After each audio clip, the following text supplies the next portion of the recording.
piano keys felt cold under my fingertips, colder than they'd ever been in the 12 years I'd been teaching. I pressed middle C and listened to the note die in the empty studio, swallowed by silence thick enough to suffocate. Outside, November rain hammered against the windows of my basement apartment in South Boston, turning the world into a watercolor blur of grays and darker grays. My phone buzzed for the 14th time in an hour. Yuri. Again. I'd stopped answering 3 days ago, after the 8th voicemail where his voice cracked with fear he tried to mask as bravado. 22 years old and still so stupidly convinced he could fix his mistakes by making bigger ones. The borrowed money had started small, he'd sworn. Just enough to cover rent after he'd lost his job at the warehouse. Then the interest had compounded. The threats had escalated. And now my baby brother, the only family I had left since our parents died in that factory fire 6 years ago, had gotten himself tangled with the kind of people who didn't accept payment plans. The Morozovs. Even thinking the name made my chest tighten. In Boston, you didn't say that name out loud unless you were ready to deal with consequences. The Morozov family controlled everything from the docks to the construction unions, from the judges who looked the other way to the police who somehow never quite managed to make charges stick. Alexei Morozov, the recently crowned heir after his father's death, was rumored to be even colder than the old man had been. I'd seen him once, from a distance, at a charity gala where the private school I taught at had performed. He'd stood apart from the crowd, tall and broad-shouldered in a black suit that probably cost more than I made in 6 months. His dark hair swept back from a face all sharp angles and harder edges. His eyes, even from across the room, had been unsettling. Not brown, not black, but something in between, like frozen earth in winter. He hadn't smiled once the entire evening. My phone buzzed again. This time it wasn't Yuri's number. Unknown caller. My hand trembled as I answered. Hello? Miss LeBlanc. The voice was smooth, accented faintly with something Eastern European. Not a question. He knew exactly who I was. My name is Dmitry Morozov. I believe you know why I'm calling. Ice flooded my veins. Where's my brother? Yuri is safe, for now. A pause, deliberate. He owes our family a considerable sum. $140,000 plus interest accumulated over the past 7 months. The number hit me like a physical blow. I gripped the edge of my piano bench, knuckles white. That's impossible. He told me 20,000. Your brother has been optimistic in his accounting. I heard the smile in his voice, cold and sharp. The question is not the amount, Miss LeBlanc. The question is how we proceed. Yuri cannot pay. This we both know. His earning potential is, shall we say, limited. I'll pay it back. The words rushed out before I could think. I have some savings, maybe 10,000. I can get a second job, work out a payment schedule. We are not a bank, Miss LeBlanc. His tone hardened. We do not offer payment schedules to those who steal from us. Your brother understood the terms when he accepted our money. Steal. The word made my stomach turn. Please, he's just a kid. He made a mistake. A costly one. Another pause. However, there may be an alternative arrangement. Something in his voice made my skin crawl. What kind of arrangement? My cousin Alexei has recently assumed leadership of our family. It's a demanding position. He requires. Shall we call it insurance against further betrayals within our organization? A guarantee of good behavior from those who owe us debts. He let that sink in. You, Miss LeBlanc, would serve as that guarantee. I don't understand. You would live in Alexei's household. You would remain there until your brother's debt is satisfied through other means we will arrange.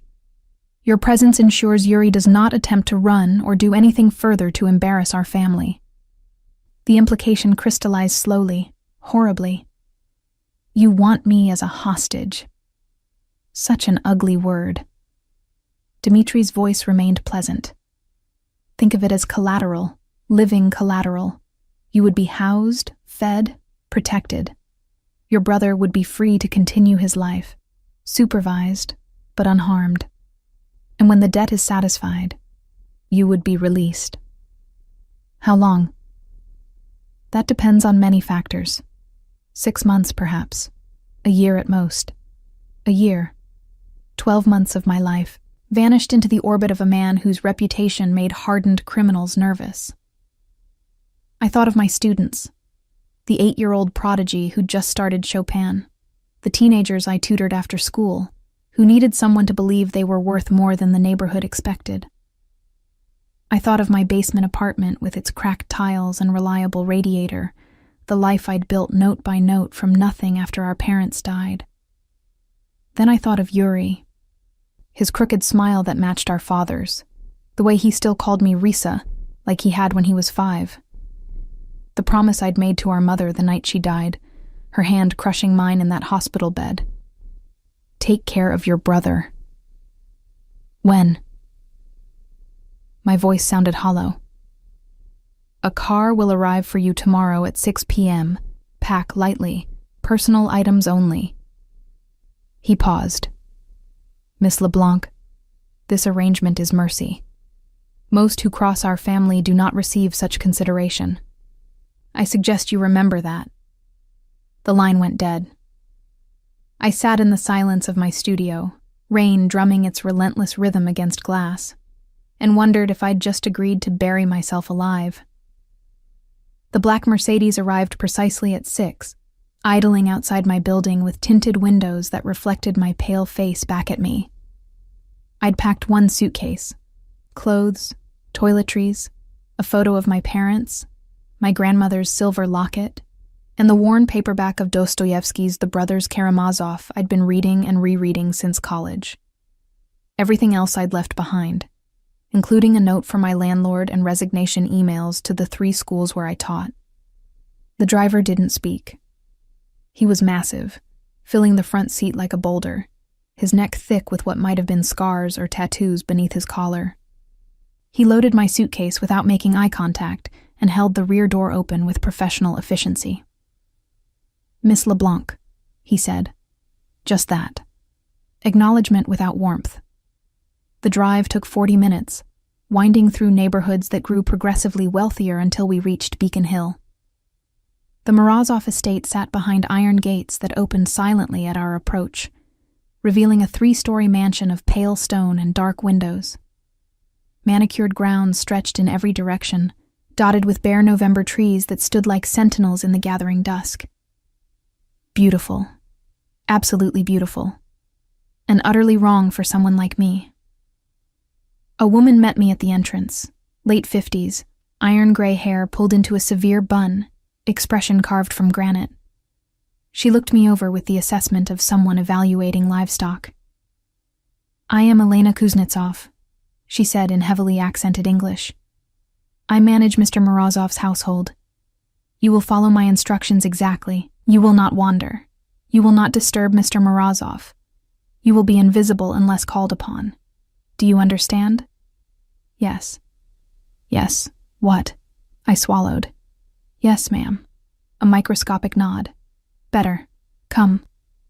She led me through hallways that smelled of lemon polish and old money, past rooms I caught only glimpses of, a library with floor-to-ceiling shelves, a formal dining room with a table that could seat 20, a sitting room with furniture that belonged in a museum. Everything was pristine, untouched, as if the house were a stage set rather than a home.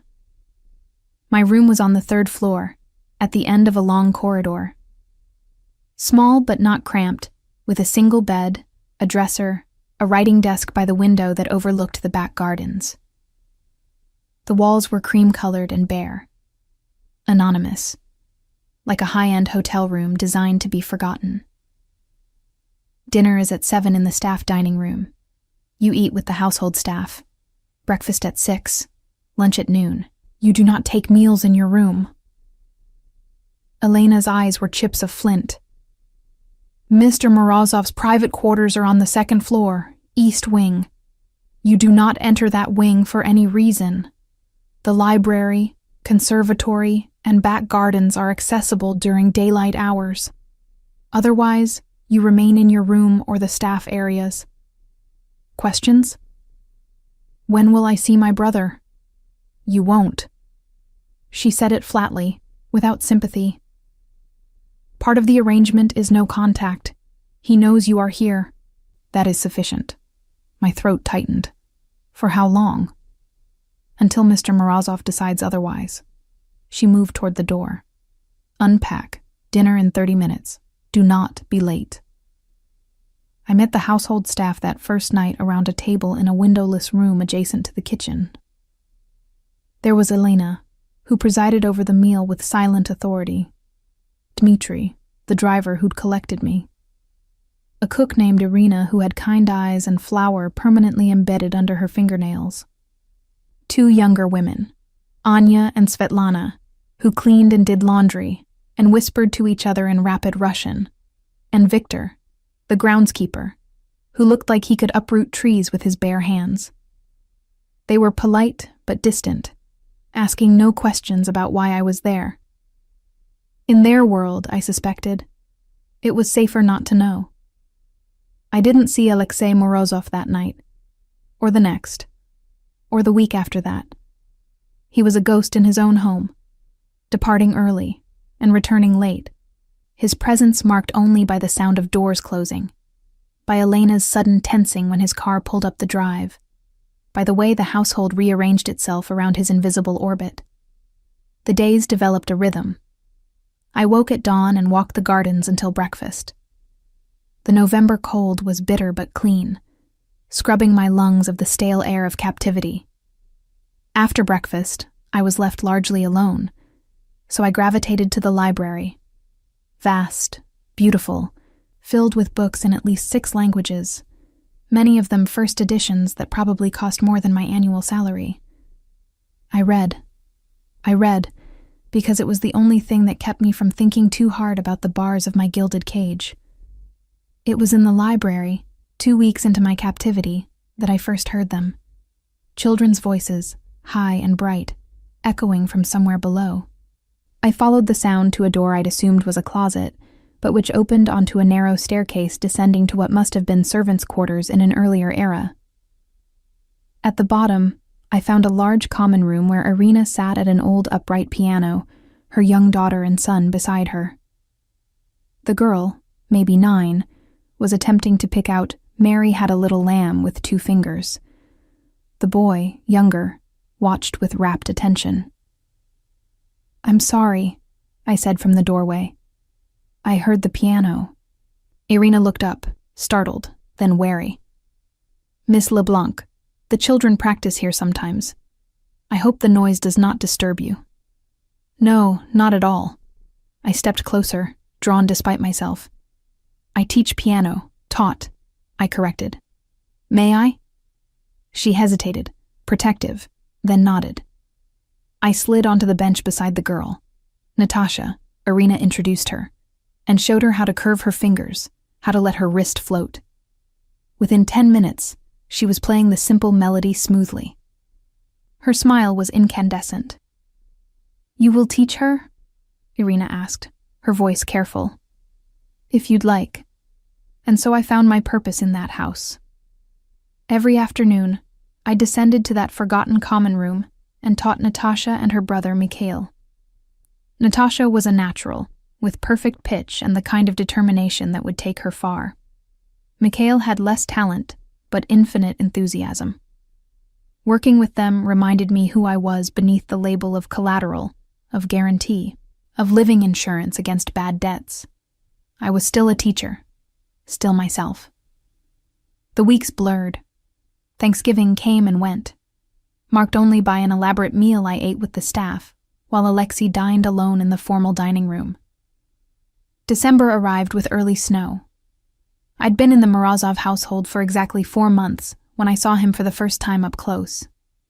I'd been in the library, shelving books I'd finished reading, when the door opened without warning. I turned, and there he was. Alexei Morozov was taller than I'd realized from that distant glimpse at the gala. 6'3" at least, with the kind of build that came from discipline rather than vanity. Broad shoulders tapering to a lean waist, strength evident in the way he carried himself. His dark hair was shorter now, almost military in its precision. But it was his eyes that stopped me cold. Not brown, not black. Gray. Storm gray, like winter seas. Fixed on me with an intensity that made my breath catch. "You're Larissa LeBlanc." Not a question. Yes. I forced myself to meet his gaze, refusing to look away first. "Mr. Morozov, you've been teaching Irina's children." My heart stuttered. Had I overstepped? Violated some unspoken rule? Yes. "I'm sorry if..." "Don't apologize." He moved into the room, each step measured, predatory. "Natasha has been practicing Beethoven. I heard her this morning." I blinked. "You heard her from all the way upstairs?" "I hear everything in this house." He stopped a few feet away, close enough that I caught the scent of his cologne, something with cedar and smoke. "Elena tells me you haven't asked for anything. No phone calls, no visitors, no requests of any kind. What would be the point?" Something flickered in those gray eyes.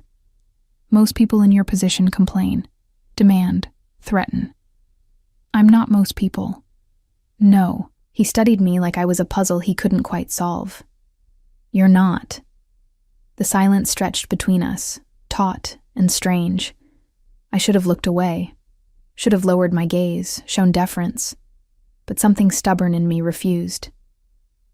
"Your brother is well," Alexei said finally, "in case you wondered."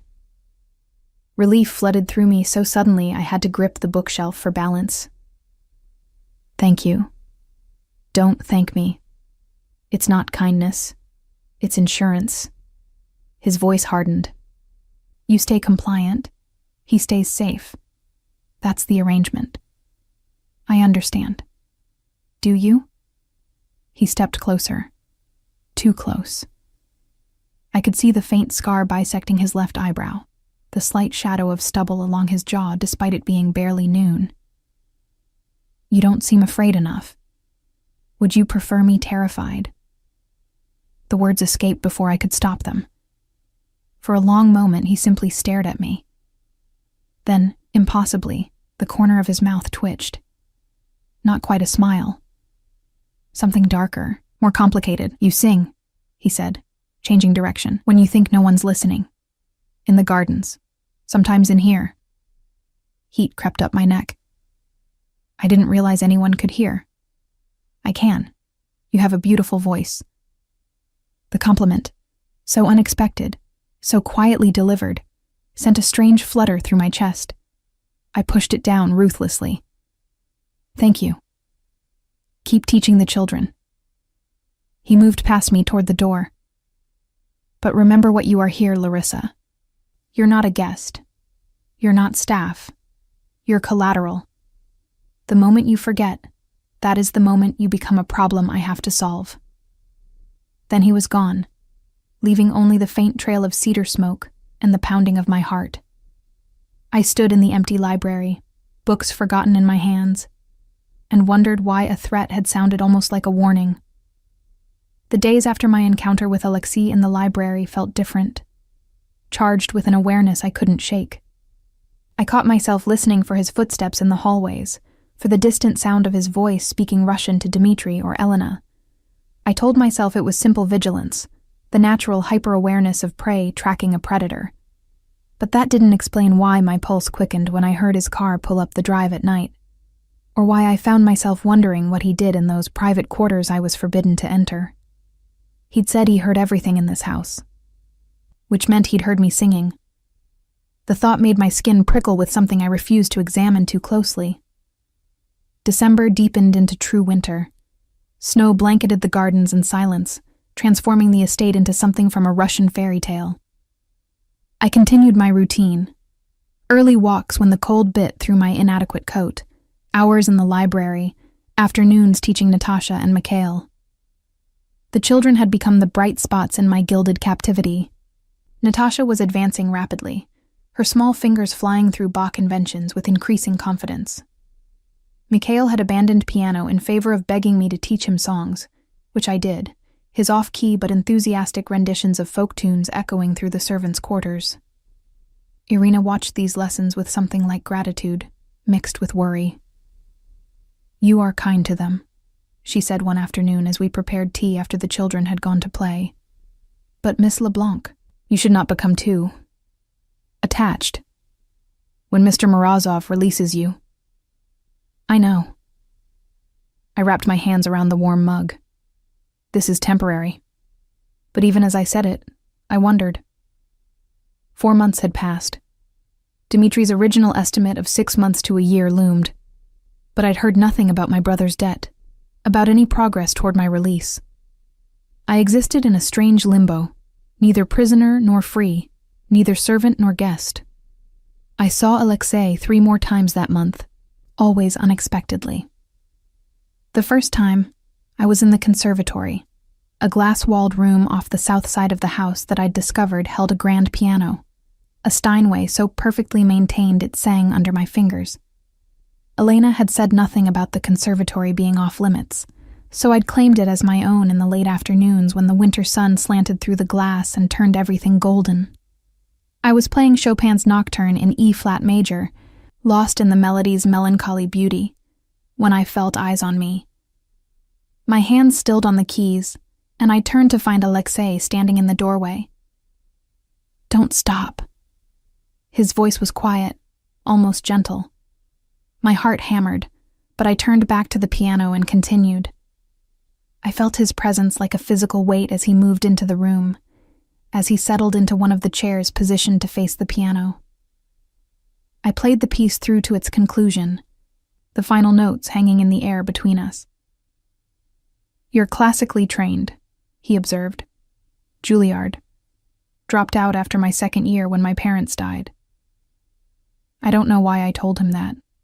The information felt too personal, too revealing. "Why piano?" I ran my fingers over the keys without pressing them. My grandmother was a concert pianist in Moscow before she emigrated. She taught me that music was the only language that couldn't be taken away, no matter what else you lost. Wise woman. She died when I was 12. But yes, she was. Silence settled between us. Not uncomfortable exactly, but weighted with unspoken things. I risked a glance at him. He sat with his legs crossed, one arm draped over the back of the chair, watching me with those unsettling gray eyes. In the golden afternoon light, he looked younger than his 34 years, almost contemplative. "Dimitri says you've asked for nothing," he said finally. "No phone calls, no letters to your brother, no request to leave the estate even for a supervised walk outside the grounds. What would be the point? You've made it clear what I am here. Asking for privileges seems like a waste of breath.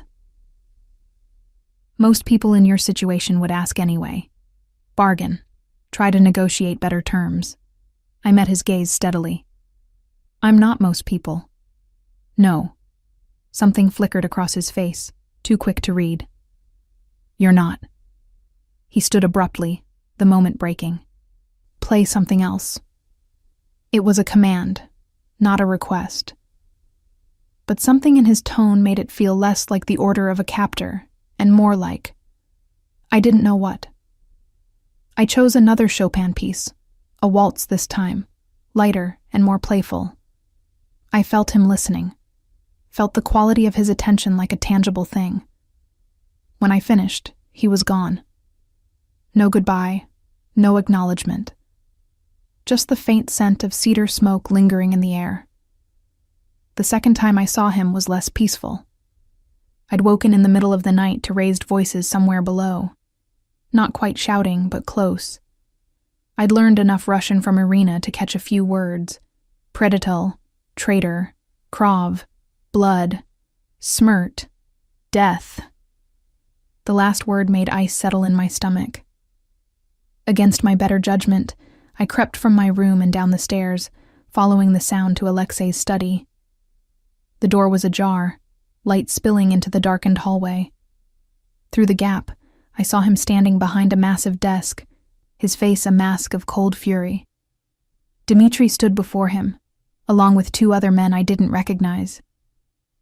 "He stole from us," one of the men said in accented English, presumably for my benefit, though they didn't know I was there.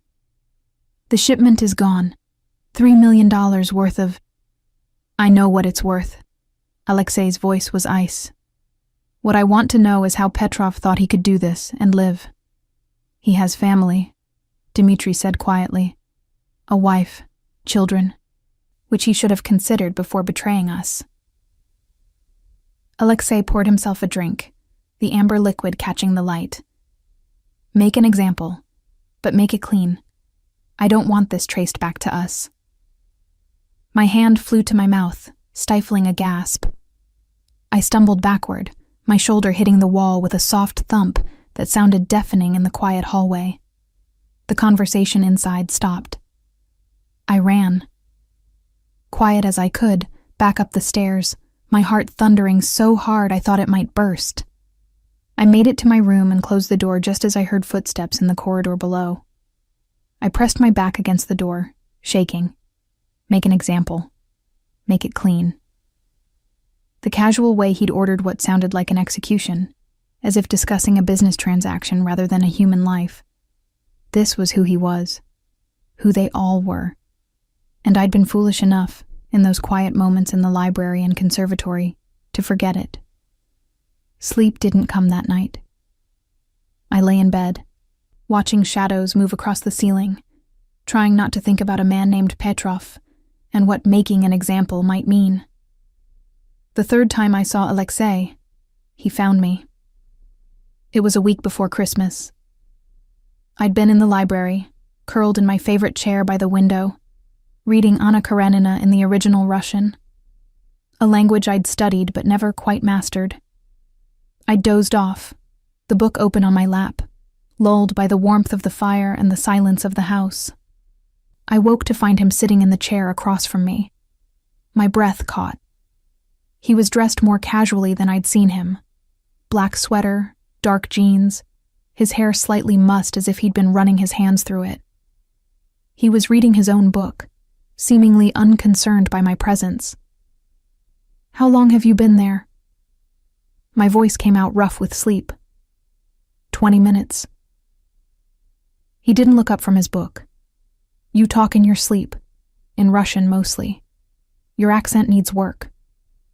Heat flooded my cheeks. What did I say? Nothing coherent. Now he did look at me, and something in his expression made my pulse skip. "You apologized to someone named Yuri, repeatedly." My brother's name on his lips made my chest tighten. "Is he?" "He's fine. Working at one of our warehouses. Supervised, but unharmed." Alexei closed his book. "You worry about him?" "He's my brother. Of course I worry. Even though his stupidity is the reason you're here, the bluntness stung. He made a mistake. He's young. He's an adult who made adult choices with adult consequences." Alexei leaned forward, elbows on his knees. "And you're paying for those choices. Does that not make you angry?" It did. God, it did. Some nights I lay awake, seething with resentment, with the unfairness of it all. But I'd learned young that anger without outlet was just poison. "Anger doesn't change anything," I said finally. "No, but it's honest." His eyes held mine. "I'd respect you more if you raged, screamed, threw things. This. Compliance. It's unnatural. Would you prefer me to be a problem?" I echoed his words from our first conversation. "I'd prefer you to be real." The words hung between us, intimate in a way that made my skin prickle. I looked away first, unable to hold his gaze. "I heard you," I said quietly. "Last week, in your study, you ordered someone killed." I expected denial, anger. Instead, he simply nodded. "Petrov stole from us, put 15 of my people at risk with his theft. In my world, That has only one consequence. And you don't feel anything? No guilt? I feel responsible. His voice hardened. For the people who depend on me, who trust me to protect them. Petrov chose to betray that trust. I chose to protect my family. Guilt is a luxury I can't afford. I pulled the blanket tighter around myself. I don't understand how you live like that. You don't have to understand. You just have to stay out of the way. He stood, moving to the fireplace. That's what you're good at, isn't it? Staying invisible. Not making waves. Existing in the margins of other people's lives. The observation cut deeper than it should have. You don't know me. Don't I? He turned, backlit by flames. You teach piano to children who aren't yours. You read books in languages you haven't mastered. You sing when you think no one's listening. You've been here 4 months and haven't asked me for a single thing.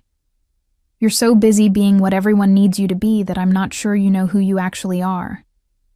Anger flared, bright and welcome. And you do? Know who you are? I know exactly who I am. I'm the man who keeps 50 families fed and safe.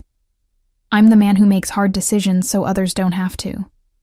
I'm the man who inherited an empire built on blood and is trying to keep it from drowning in more. He moved closer. I know my purpose. Do you know yours? I stood, refusing to let him tower over me. My purpose right now is to be your collateral, your guarantee, your living insurance policy. You've made that very clear. That's what you are, not who. He was close now, close enough that I had to tilt my head back to meet his eyes. Who are you, Larissa LeBlanc, when you're not being what other people need? I didn't have an answer. The realization hollowed me out. Alexei's expression softened, just fractionally. When you figure it out, let me know. He left me standing by the fire, shaking with emotions I couldn't name. Christmas came quietly. Elena allowed me to help Irina prepare a small celebration for the children. Cookies decorated with too much icing. Simple gifts I'd made from scraps of fabric and paper. Natasha and Mikhail's joy was pure, untainted by the reality of where we were, what this house represented. Alexei appeared briefly, dressed in an impeccable suit, clearly on his way somewhere important. He handed Natasha and Mikhail each a wrapped present, a professional keyboard for Natasha, a child-sized guitar for Mikhail. The children squealed with delight. His eyes found mine across the room. I mouthed, "Thank you." He nodded once and was gone. That night, alone in my room, I found a package on my bed. Inside was a book, a first edition of Rachmaninoff's piano concertos, with handwritten notes in the margins in Russian. The inscription on the flyleaf read, "To Katya, who made even the hardest pieces sing.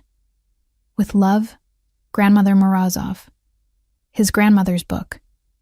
He'd given me his grandmother's book. I sat on the edge of my bed, the volume cradled in my hands, and felt something crack open in my chest. Something dangerous and foolish and completely unwelcome. I was beginning to understand Alexei Morozov. Worse, I was beginning to care. And in this house, caring was the most dangerous thing I could do. January arrived with bitter cold, and the strange realization that I'd been in the Morozov house for 5 months. 5 months of existing in the margins, of teaching children who weren't mine, of reading books in a library that felt like borrowed time. 5 months of catching glimpses of a man I was supposed to fear, but instead found myself thinking about at odd hours. The book Alexei had given me, his grandmother's annotated Rachmaninoff, sat on my nightstand like an accusation. I played through the concertos in the conservatory, following her notes, her insights into phrasing and dynamics. She'd been brilliant. The marginalia revealed a mind that understood music not as performance, but as conversation, as prayer. I wondered if Alexei knew what he'd given me. If he understood that this wasn't just a book, but a piece of his history, his family. I wondered why he'd thought I deserved it. The household had settled into a rhythm around me. Elena no longer watched me with quite so much suspicion. Irina invited me to share tea with her after the children's lessons. Even Dmitri, the taciturn driver, had nodded a greeting when we passed in the hallway. But Alexei remained a ghost, a presence felt more than seen. I heard him on phone calls conducted in rapid Russian. I smelled cedar smoke in rooms he'd recently left. Once, I found a coffee cup still warm in the library, abandoned on the table beside a legal document in Cyrillic that I quickly stopped trying to read. It was Dmitri, the cousin who'd first contacted me about the arrangement, who broke the pattern. I encountered him in the library on a gray afternoon in mid-January. I'd been shelving books when he appeared in the doorway, his expression pleasant, but his eyes calculating in a way that made my instincts scream. "Miss LeBlanc, how are you settling in?" I set down the books I'd been holding. "Well enough, thank you. I hear you've been teaching Irina's children. How charitable." He moved into the room, his movements fluid, almost lazy. My cousin has always had a weakness for charity cases. Something in his tone set my teeth on edge. "Is there something I can help you with, Mr. Morozov?" "Dmitri, please. We're practically family now." His smile didn't reach his eyes. "I wanted to check on you. Ensure you're being treated well. After all, your comfort reflects on our family's honor." "I have no complaints." "No?" He picked up a book from the table, examining it with feigned interest. 5 months is a long time to be separated from your life, your brother, your students. Don't you miss them? Of course. I kept my voice neutral, but I understand the terms of the arrangement. Such acceptance. Admirable. He set the book down with deliberate care. Though I wonder, does Alexei appreciate your compliance? Or does he simply take it for granted? I didn't answer. Dmitri smiled. He's always been like that, you know, taking things for granted. His father's empire, handed to him on a silver platter. The loyalty of men twice his age who should have inherited leadership. Even you, a beautiful, educated woman living under his roof, and he barely acknowledges your existence. The implication in his words made my skin crawl. "Mr. Morozov." "Dmitri," he corrected, moving closer. "I'm not like my cousin, Miss LeBlanc. I see you. I appreciate what you've sacrificed. If you ever need anything at all, I hope you'll come to me." Before I could respond, Alexei's voice cut through the room like a blade. "Dmitri." We both turned. Alexei stood in the doorway, his expression neutral, but his eyes hard as flint. He looked between us, taking in the distance, or lack thereof, between Dmitri and me. "Cousin," Dmitri's pleasant mask never slipped. "I was just welcoming Miss LeBlanc, ensuring she feels at home." How thoughtful. Alexei's voice was soft, dangerous. "I'm sure she appreciates your concern. Now, we have business to discuss. My office, 5 minutes." It wasn't a request. Dmitri inclined his head, shot me one last smile, and departed. Alexei remained in the doorway, his gaze still fixed on me. What did he want? Not angry, something else. He said he was checking on me. I wrapped my arms around myself, making sure I was comfortable. "And were you? Comfortable?" I met his eyes. "No." Something shifted in his expression. "Good. Stay away from Dmitri. If he approaches you again, tell me immediately." "Why? What?" "Just do as I ask." He moved into the room, the energy changing. "How are the children progressing?" The abrupt subject changed through me. "Natasha is ready to perform. Mikhail is. Enthusiastic, if not technically proficient." The corner of his mouth twitched. Almost a smile. Like his father was with the balalaika, according to Irina. You knew his father? Victor served my father for 20 years. He died protecting him. Alexei's voice was matter-of-fact, but I caught something beneath it. Taking care of his family is the least I can do. I thought of the expensive instruments he'd given the children, of Irina's secure position in his household. Acts of loyalty repaid. That's why you let me teach them, I said slowly. Not kindness. Obligation. Does it matter? The result is the same. It matters to me. He studied me for a long moment. Why? Because I'd like to think some things in this house aren't transactions, aren't just business. Everything is business, Larissa. The sooner you understand that, the safer you'll be. But even as he said it, his gaze dropped to the book on my nightstand. His grandmother's Rachmaninoff. When his eyes returned to mine, something unspoken passed between us. I should go, I said, suddenly needing distance from whatever this was. Wait. He reached into his jacket and produced a phone. Not a smartphone, but a simple flip phone, the kind you could buy prepaid. For emergencies, it has one number programmed. Mine. I stared at it. I don't understand. If Dmitri or anyone else makes you uncomfortable, if you need something, use it. He placed it in my hand, his fingers brushing mine. Don't tell Elena. Don't tell anyone. Why are you doing this? For a moment, I thought he wouldn't answer. Then, because you were right. Some things shouldn't be transactions. He left before I could respond. I didn't use the phone. But knowing I had it changed something. Changed the way I moved through the house. The way I slept at night.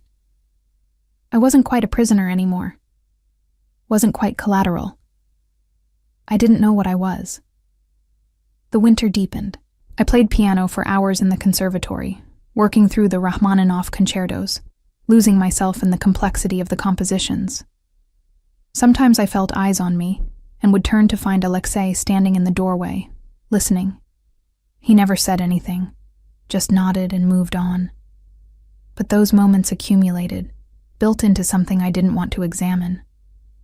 Then came the night of February 10th, when everything changed. I'd gone to bed early, exhausted from a long afternoon teaching Natasha a particularly difficult Chopin etude. I was nearly asleep when raised voices jerked me awake. Not from downstairs this time, but from the hallway outside my room. Telling you it's a mistake to trust him. A woman's voice, unfamiliar. Your opinion is noted. Alexei, cold as winter stone. He's been meeting with the Volkov family 3 times in the past month. The woman again. He's planning something. Dmitri is ambitious. I've known this since we were children. It doesn't make him a traitor. Ambition and loyalty aren't the same thing, Alexei. A pause. Then, I'll handle it. Footsteps receded. I lay in the darkness, my heart pounding. Dmitri. The Volkov family. I'd heard that name whispered by the staff, always with fear. A rival organization. One that had been at war with the Morozovs for decades. I thought of Dmitri's calculating eyes. His comments about Alexei taking things for granted. His suggestion that I come to him if I needed anything. The phone Alexei had given me sat in my nightstand drawer. I reached for it, then hesitated. What would I even say? That I'd overheard a conversation I wasn't supposed to hear? That I had a bad feeling about his cousin? I put the phone back and tried to sleep. The next 2 weeks passed in uneasy normalcy. I watched Dmitri more carefully now, noticed how he moved through the house with proprietary ease, how he spoke to the staff with an authority that almost rivaled Alexei's. I noticed how Alexei watched him in return, his expression revealing nothing. Something was building. I could feel it like the pressure before a storm. It was Irina who confirmed my suspicions. Miss LeBlanc, she said one afternoon as we prepared tea after the children's lesson, I must ask you something. Her tone made me set down the kettle. Of course, if you were to overhear something important, would you tell Mr. Alexei? My pulse quickened. What kind of something? She twisted her hands together. My Victor, before he died, he made me promise. If I ever learned of threats to Mr. Alexei's father, I should warn him. Now Mr. Alexei leads the family, and I think the promise still holds. Irina, what did you hear? Dmitry Morozov. He was speaking on the phone 3 days ago. I was cleaning the hallway outside his quarters. He did not know I was there. She lowered her voice. He spoke of a celebration. Mr. Alexei's birthday is in 2 weeks. There will be a party, many important families attending. And Dmitry said. She swallowed hard. He said it would be perfect timing, that no one would suspect, that by the end of the night leadership would change hands. Ice flooded my veins. He's planning to kill Alexei. I do not know for certain, but Miss LeBlanc, I am frightened. If I go to Mr. Alexei and I am wrong, Dmitry will know I spoke against him. My children, I'll tell him. The words came without thought. I'll use the phone he gave me. Dmitry doesn't know about it. Relief washed over her features. Thank you. Thank you. That night, alone in my room, I stared at the phone for 20 minutes before I found the courage to flip it open and press the single programmed number. He answered on the second ring. Larissa. Just my name, but the way he said it made my breath catch. I need to talk to you. In person. It's important. A pause. The library. 10 minutes. He was waiting when I arrived, standing by the fire, still dressed in the suit he'd worn to whatever meeting had kept him out until midnight. His tie was loosened, his jacket discarded. He looked tired in a way I'd never seen him look. What's wrong? Direct. No pretense. I told him everything. Irina's warning, the overheard phone call, Dmitry's meeting with the Volkovs, the woman's concern from 2 weeks ago. I watched his expression shift from attention to calculation to something harder, darker. When I finished, he was silent for a long moment. Irina is certain of what she heard? Yes, and I trust her. Why? He turned to face me fully. Because she's kind to you? Because she lets you teach her children? Because she loved her husband and he loved your father? Because she's been loyal to this family for 20 years. Because she's risking everything telling you this. I moved closer. And because I've watched Dmitry. The way he looks at you. The way he moves through this house like he already owns it. He's planning something. I feel it. Alexei's jaw tightened. Your feelings aren't evidence. No. But they're not nothing either. I held his gaze. You gave me this phone for emergencies. This is an emergency. He studied me for what felt like an eternity. Then, if you're wrong, if this is some misunderstanding or paranoia, then I'm wrong. But if I'm right and I said nothing, and something happened to you. I stopped, startled by the intensity of emotion in my own voice. You'd care? His voice was soft, dangerous. If something happened to me, I should have lied, should have said something neutral, safe. Instead, yes. The word hung between us, too honest, too raw. Alexei moved closer, closing the distance until we were almost touching. Why? I'm your captor, the man keeping you here against your will. The reason you've lost 5 months of your life. I know what you are. My voice shook. I've known from the beginning, but I also know. I see. I struggled for words. You gave me your grandmother's book. You bought instruments for children who mean nothing to you except that their father died protecting yours. You hear me singing when I think I'm alone. You're not just what you do. You're more than that. His hand came up to cup my face, thumb brushing my cheekbone. You're wrong. I'm exactly what I do. Nothing more. I don't believe you." "Then you're a fool." But there was no heat in it. His thumb traced my lower lip, featherlight. A beautiful, stubborn, impossible fool. I should have stepped back, should have remembered what I was to him: collateral, guarantee, living insurance. Instead, I leaned into his touch. "Alexei." The study door burst open. Dmitri rushed in, his face pale. "Boss, we have a problem. The shipment from Gdansk." He stopped, taking in the scene. Alexei and me, standing too close, his hand still cradling my face. Dmitri's expression shifted, calculation replacing surprise. "I'm sorry. I didn't realize you were occupied." Alexei dropped his hand, stepping back. His voice was ice. "What about Gdansk?" "Customs seized the container. The contact you'd arranged to smooth things over is claiming he never received payment." "Impossible. I wired the money myself." "That's what I thought, which is why I think we should discuss this. Privately."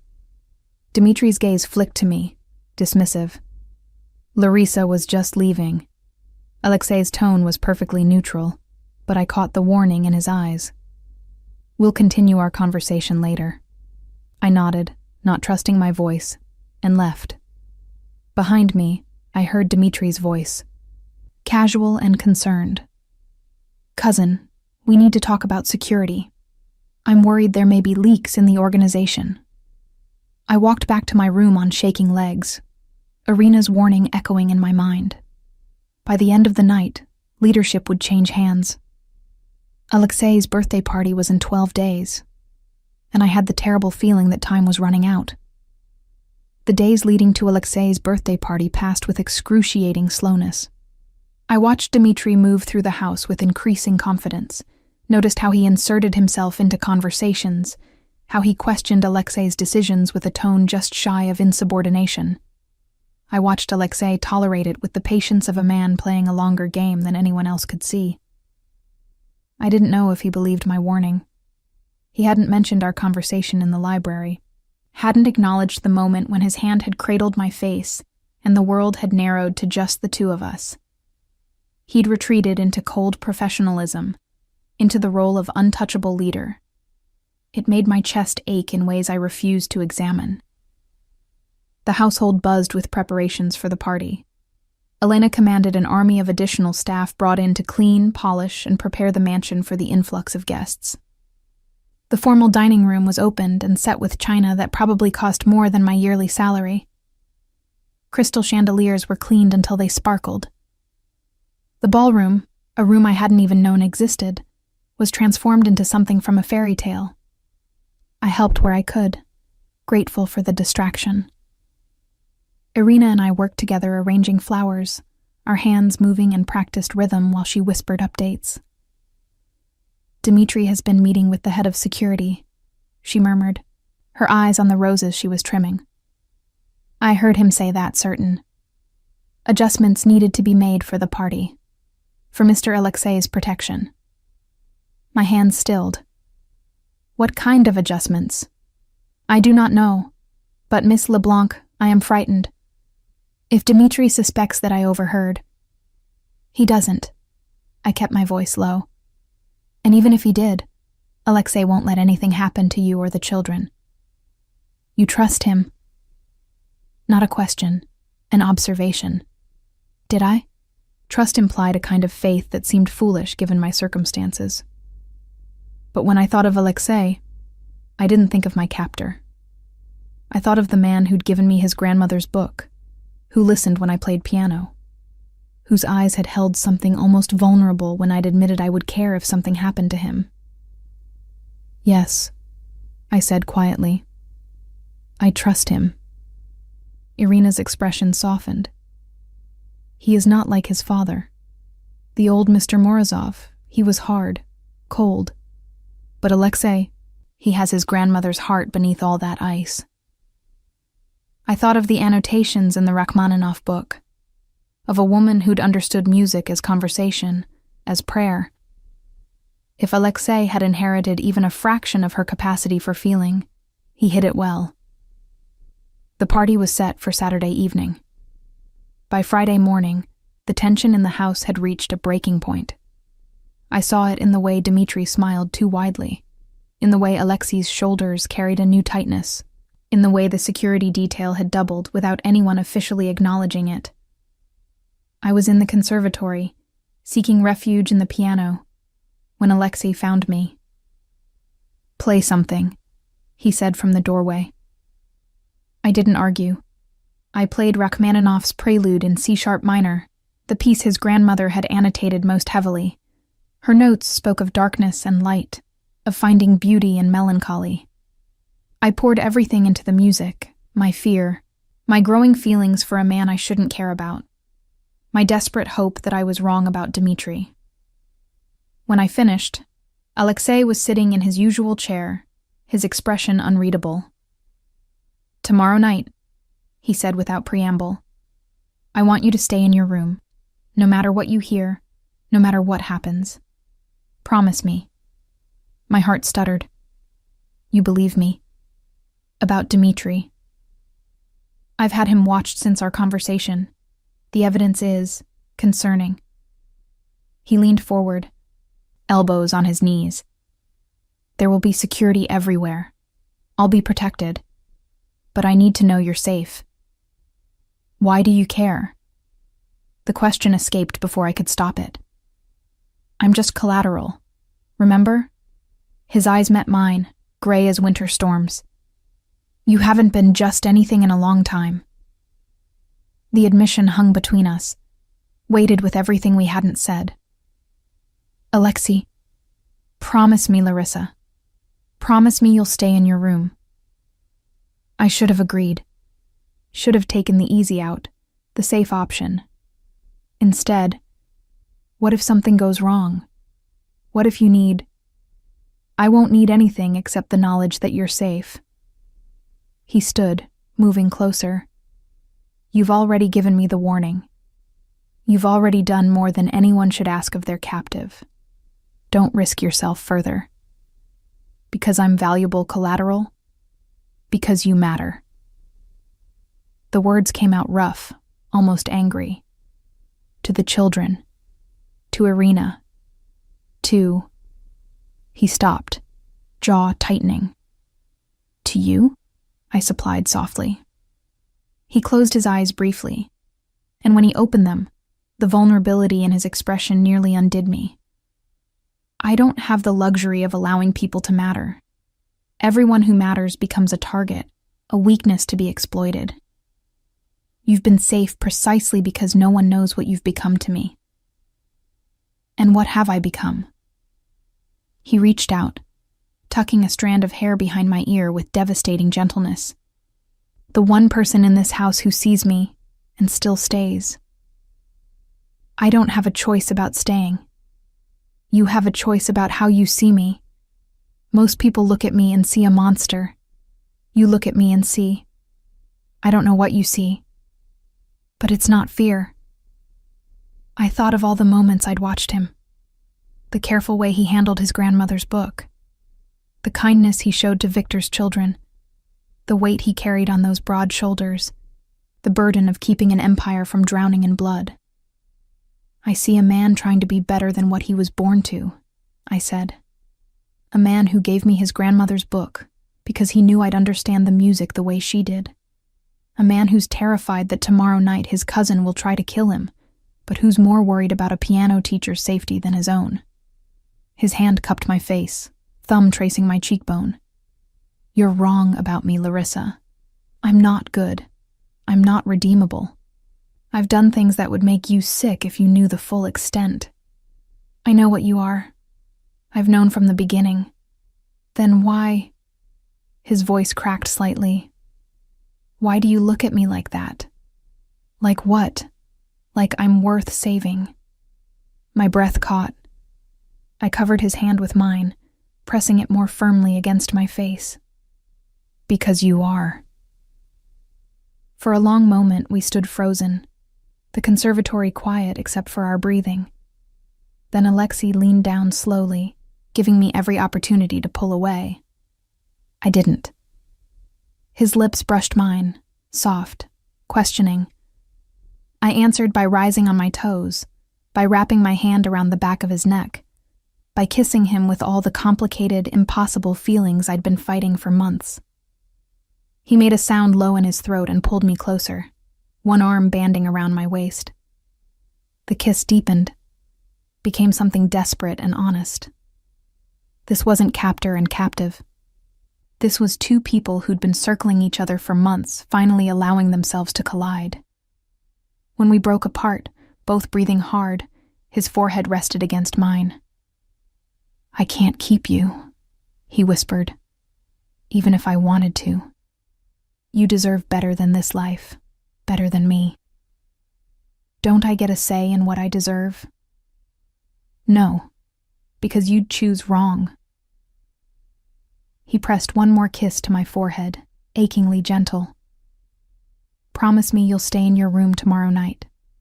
I wanted to argue, wanted to tell him I was done being obedient, done staying out of the way, but the plea in his eyes unmade me. "I promise." Saturday arrived with crystalline winter sunshine that felt like mockery. I spent the day helping with last-minute preparations while trying not to think about what the evening might bring. Guests began arriving at 7, their expensive cars lining the circular drive. I watched from my window as Boston's elite filed into the mansion.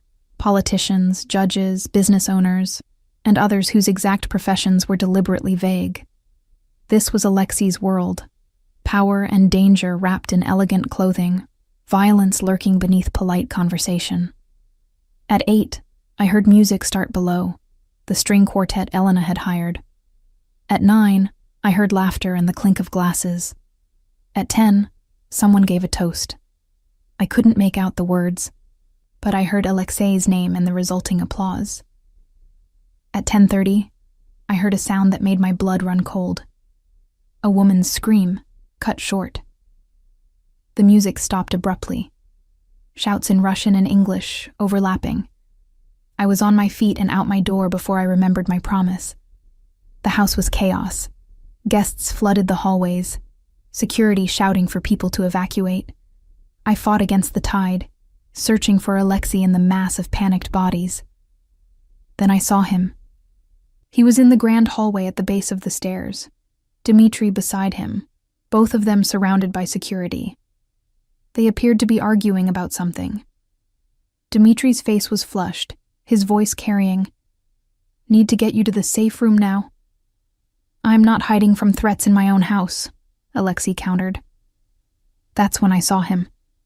A man on the second-floor balcony, moving with purpose through the fleeing guests. His hand went to his jacket, and I saw the glint of metal. A gun. Time seemed to slow. I saw the man's arm extend, saw him sight down the barrel, saw Dmitri step subtly aside, leaving Alexei exposed. I was running before conscious thought caught up with my body. "Alexei!" I screamed his name as I threw myself forward. His head turned, eyes widening as he saw me. I crashed into him with all my weight, sending us both sprawling. The gunshot was deafening in the enclosed space, and something white-hot tore through my shoulder. I heard Alexei shouting, heard more gunshots, heard screams. Then his face was above mine, his hands on my shoulders, and I realized I was lying on the marble floor in a spreading pool of something warm. "Larissa, look at me." His voice cracked. "Why did you—" "I told you to stay in your room." "You're welcome," I managed. Then the world tilted sideways and went dark. I woke to whiteness.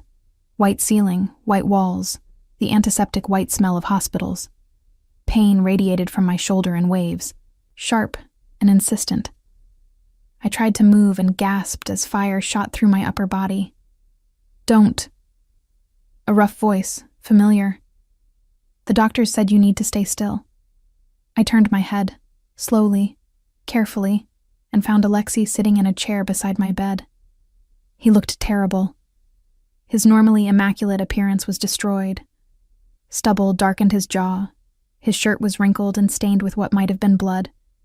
His eyes were shadowed with exhaustion. But he was alive, whole. You're okay, I whispered, my throat raw. His laugh was humorless. I'm okay. You took a bullet meant for me and you're asking if I'm okay. Memories filtered back.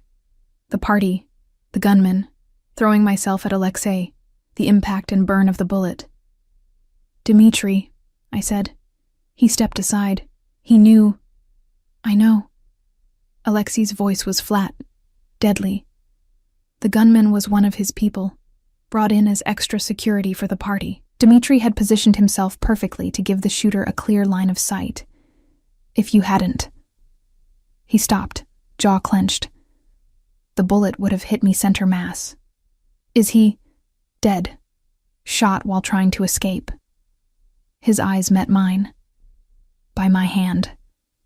I should have felt horror. Should have recoiled from the casual admission of killing his own cousin. Instead, I felt only relief. Good. Alexei's eyebrows rose slightly. Good. He was going to kill you. He deserved what he got. I tried to sit up and immediately regretted it as pain lanced through me. Stop moving. Alexei stood, pressing a button for the nurse. You were in surgery for 3 hours. The bullet shattered your clavicle, damaged muscle and tissue. You're lucky to be alive. How long have I been unconscious? 2 days. He sat back down heavily, as if standing had taken all his energy. You spiked a fever after surgery. The doctors were worried about infection, sepsis. He ran a hand through his hair, the gesture uncharacteristically uncertain. I thought I'd lost you. The raw admission hung in the air between us. I reached out with my good hand, finding his. His fingers immediately intertwined with mine, gripping almost painfully tight. I'm here, I said softly. I'm okay. You shouldn't be here. You should be in your apartment teaching piano to children who aren't caught up in this world. You should be safe. His voice broke slightly. Instead, you threw yourself in front of a bullet for me. Why? Why would you do something so monumentally stupid? Because the alternative was watching you die. I squeezed his hand. I couldn't let that happen. Why not? I'm your captor. I took you from your life, held you hostage for 5 months. You gave me your grandmother's book. You listened when I played piano. You worried about a piano teacher's safety more than your own. You made me see. I struggled for words through the medication haze. You made me see the man underneath the monster you pretend to be. Alexei closed his eyes, bringing my hand to his lips. He pressed a kiss to my knuckles, and I felt moisture that might have been tears. You almost died, Larissa. You almost died saving me. Do you understand what that means? What you've done? I saved your life. You've ruined me. He looked at me then, his gray eyes bright with unshed tears.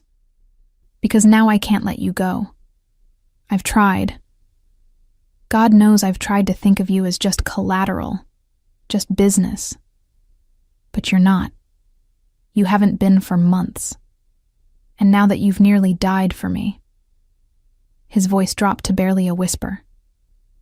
How am I supposed to let you walk away from this? From me? My heart stuttered. Who says I want to walk away? You should want to. Any sane person would run from what I am, from this life. Maybe I'm not sane. I managed a weak smile. I fell for my captor. That's definitely not sane. His breath caught. Fell? The truth sat between us, impossible to take back. I love you. I probably have for weeks, maybe longer. I tried not to. But Alexei, when I saw that gun pointed at you, the only thing I could think was that I couldn't lose you. Not like that. Not ever. For a long moment, he simply stared at me. Then he leaned forward, pressing his forehead to mine with exquisite gentleness. I don't deserve you, he whispered. I don't deserve your love or your sacrifice, or the way you look at me like I'm worth saving. But God help me, I'm too selfish to give you up. Then don't. He kissed me then, soft and careful, mindful of my injuries. When he pulled back, his eyes were wet. I love you, Larissa LeBlanc. I think I've loved you since the day I found you in the library, surrounded by books, singing under your breath. You walked into my world and made it lighter, better. You made me want to be better.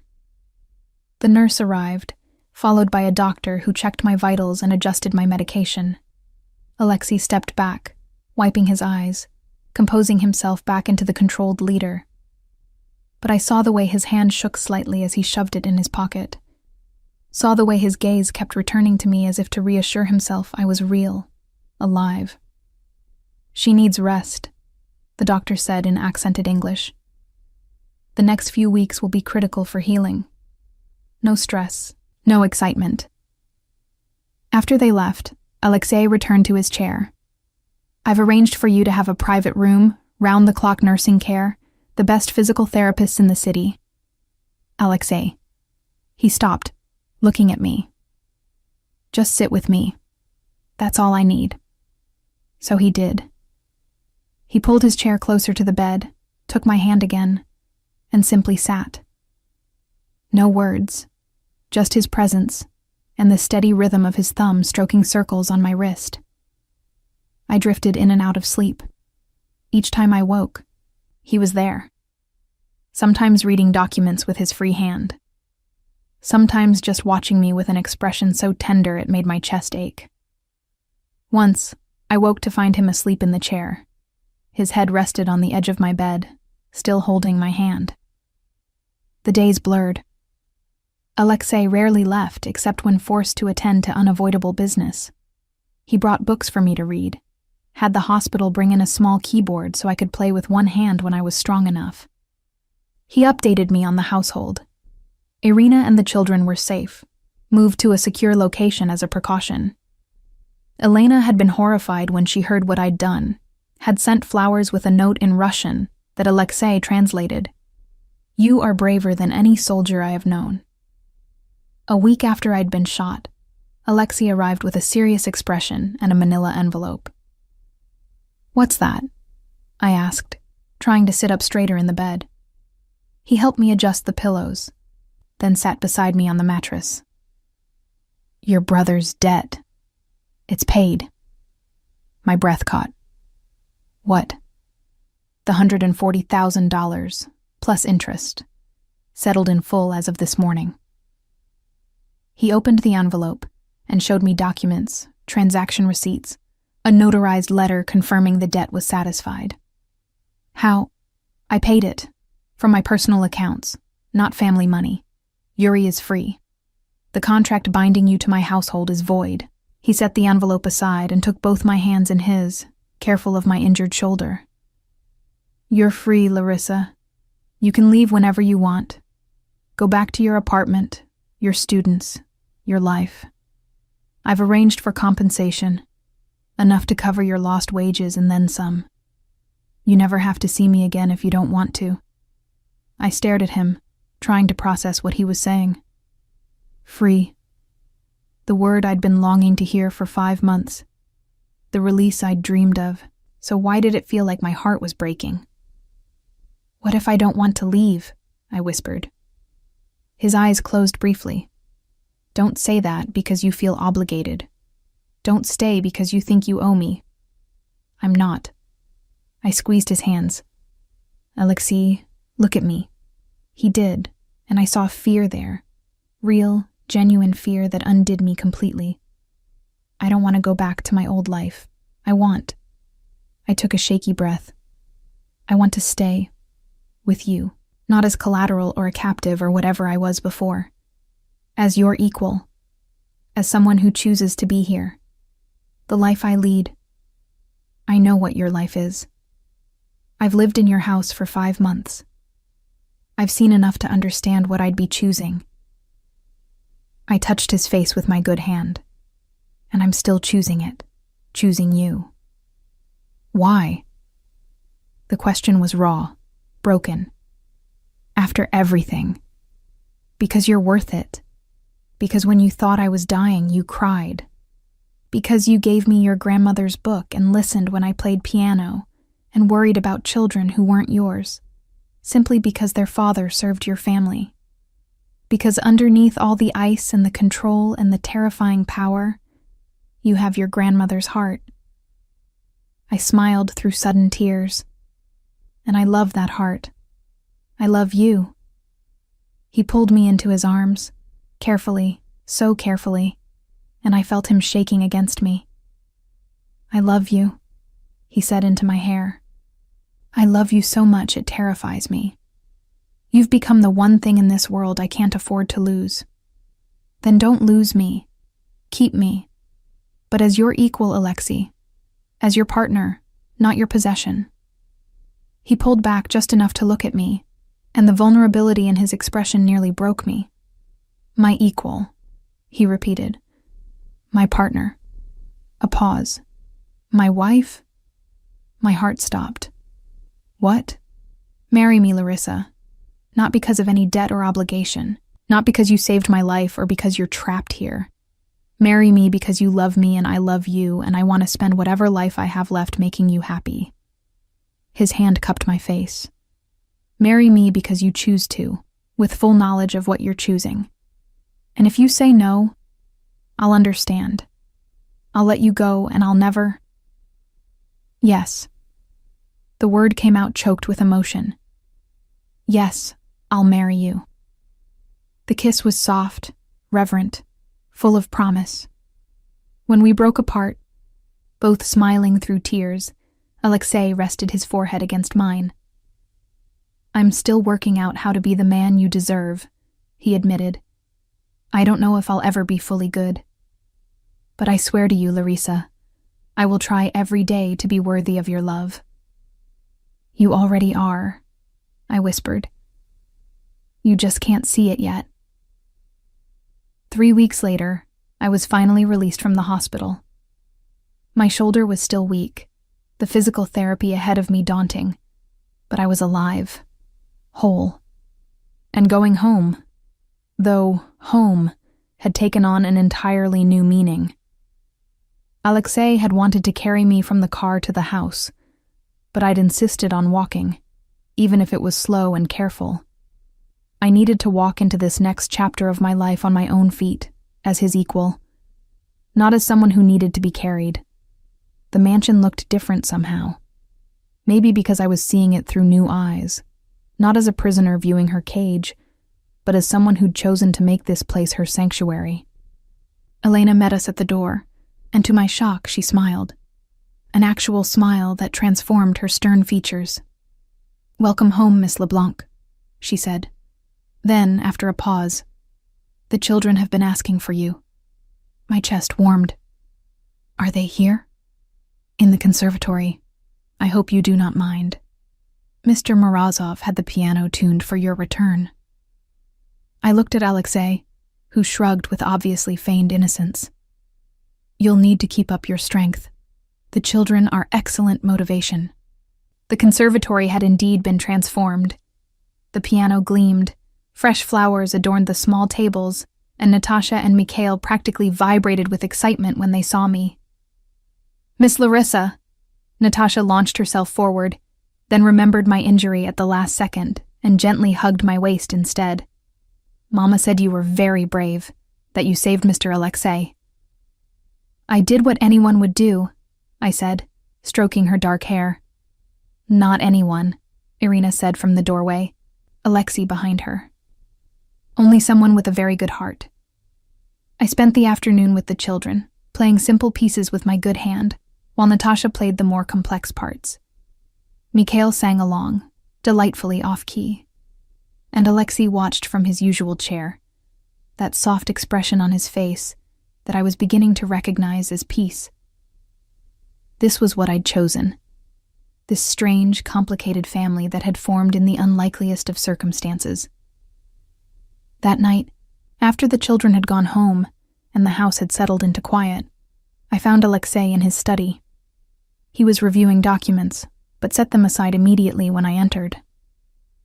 "You should be resting," he said, rising. I've been resting for 3 weeks. I needed to see you. I moved to his desk, and he pulled me gently onto his lap, mindful of my shoulder. I wanted to ask you something. Anything. My brother, Yuri. Can I see him? Alexei's expression shifted, became more guarded. Are you sure? The last time you saw him, it was because of his debt, because of what his choices cost you. He's still my brother, and yes, he made terrible choices. But Alexei, I touched his face. You've shown me that people can be more than their worst decisions, that they can change, grow, become better. I want to give Yuri that same chance. He was quiet for a long moment, then nodded. I'll arrange it. But Larissa, he works for me now. In one of the legitimate businesses, a warehouse, inventory management. He's being watched, not because I don't trust him, but because others might target him to get to you. I understand. Do you? His arms tightened around me slightly. This is what your life will be now. Security details, watched movements, the constant awareness that being connected to me makes you a target. Being connected to you also makes me loved, protected, and happier than I've been in years. I'll take the surveillance if it means I get to keep you. He buried his face in my hair.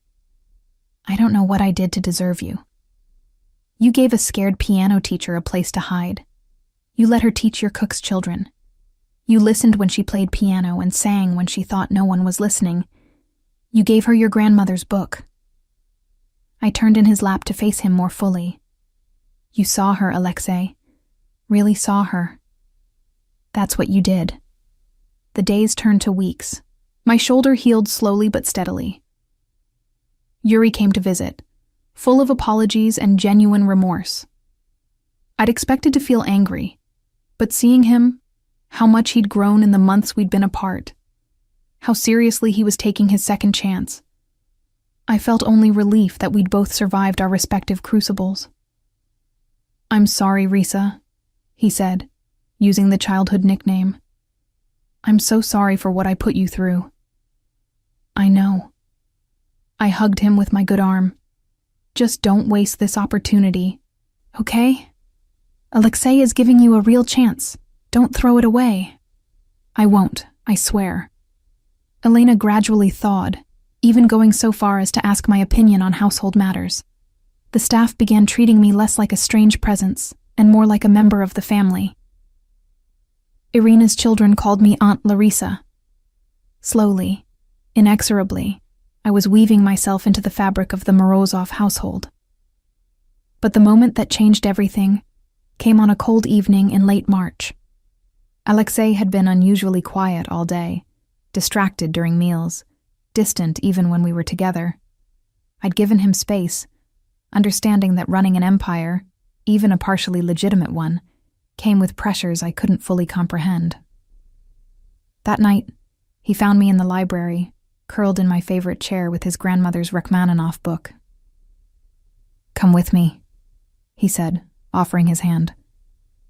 There's something I want to show you.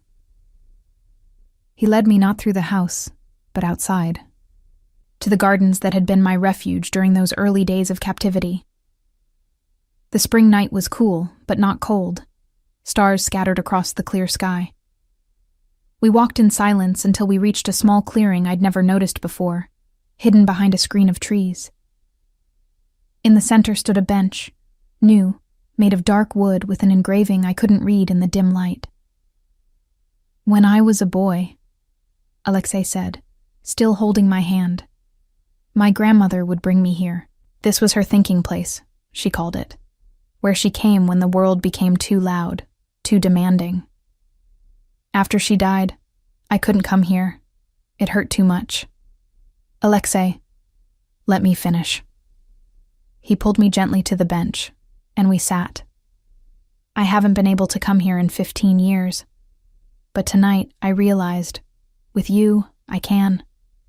With you, I can remember her without it destroying me, because you understand what she understood. that music is conversation, that beauty matters even in darkness, that some things are worth fighting for even when the cost is high. I squeezed his hand, unable to speak past the lump in my throat. I had this bench made, he continued. Look at the engraving. He pulled out his phone, using the flashlight to illuminate the words carved into the dark wood. Russian first, then English below. For Katya, who taught me that love is the only thing worth protecting. And for Larissa, who taught me I was worth saving. Tears spilled down my cheeks. Alexei, I told you once that everything is business, that nothing happens without a transaction. He turned to face me fully. I was wrong. You proved me wrong. You gave me everything. Your trust, your care, your very life, without asking for anything in return. You saved me in every way a person can be saved. You saved me too, I whispered. You gave me a purpose when I'd lost mine. You made me see that I'd been living in the margins of my own life, being what everyone needed instead of being myself. You saw me, Alexei, the real me. And you loved her anyway.